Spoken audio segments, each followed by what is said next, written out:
شریعت محمدی صلی اللہ علیہ وسلم کا حسن و جمال دیکھیے کہ معاشرے سے عریانی اور فحاشی کو ختم کرنا تھا تو نہ صرف یہ حکم دیا کہ زنا سے بچو بلکہ اس کے ذرائع کی طرف بھی رخ کرنے سے منع کر دیا اور اس کے ذرائع کو بھی حرام قرار دے دیا۔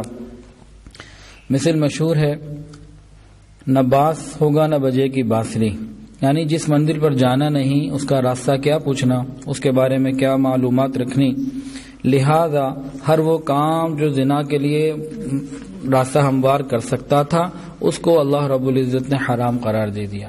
کیا فرمایا؟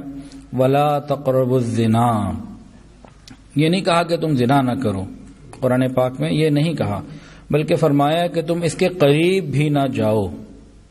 یہ فصاحت ہے قرآن کی، بلاغت ہے اللہ کے کلام کی۔ فرمایا کہ تم اس کے قریب بھی نہ جاؤ۔ قیامت تک جتنی چیزیں انسان کو زنا کے قریب کر سکتی ہیں یا ہوں گی کبھی آئندہ، وہ سب اصلاح کی تلوار کے نیچے آ کے منع ہو جاتی ہیں، حرام ہو جاتی ہیں۔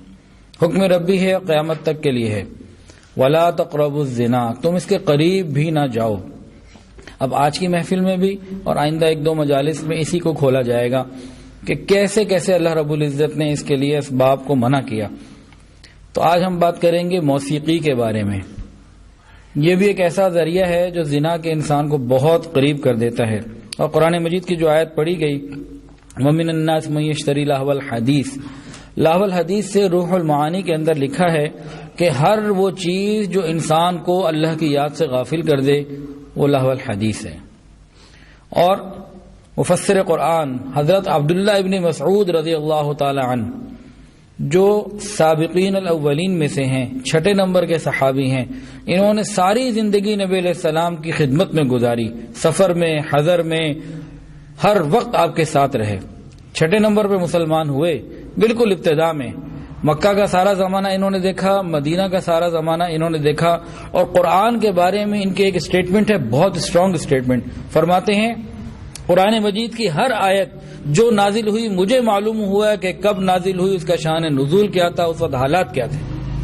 یہ معمولی بات نہیں ہے کہ کوئی انسان یہ کہہ سکے کہ مجھے ہر ایک آیت کے بارے میں معلومات پوری ہیں۔ یہ وہ صحابی ہیں عبداللہ ابن مسعود، اور فقہ حنفی کی بنیاد ساری روایات، اکثر روایات ان سے لی گئی۔ امام حنیفہ رحمۃ اللہ ان سے بہت کثرت سے روایات لی ہیں۔ یہ بہت بڑے صحابہ میں سے ہیں، قرآن کو سمجھنے والے، قرآن کا فہم رکھنے والے صحابہ میں سے۔ ان کی قرآن فہمی کے واقعات بہت عجیب ہیں۔ تو ان سے پوچھا گیا کہ لہو الحدیث کے بارے میں آپ کی کیا رائے ہے؟ 3 دفعہ قسم کھا کے کہا اللہ کی قسم، اللہ کی قسم، اللہ کی قسم، اس سے مراد گانا ہے اور راگ رگنیہ ہے، گانا اور طبلہ اور اس طرح کی چیزیں ہیں۔ یہ کون بتا رہا ہے؟ یہ نبی علیہ السلام کے شاگرد، جنہوں نے قرآن کو نبی علیہ السلام سے سیکھا اور سمجھا اور امت کو آگے پہنچایا۔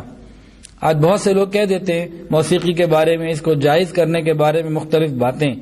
تو بھائی جو صحابی رسول جس نے اللہ کے نبی سے دین سیکھا ہو، ان کی بات کے بعد ہم کسی اور کی بات جو اس بات کے خلاف ہو کیسے مان سکتے ہیں؟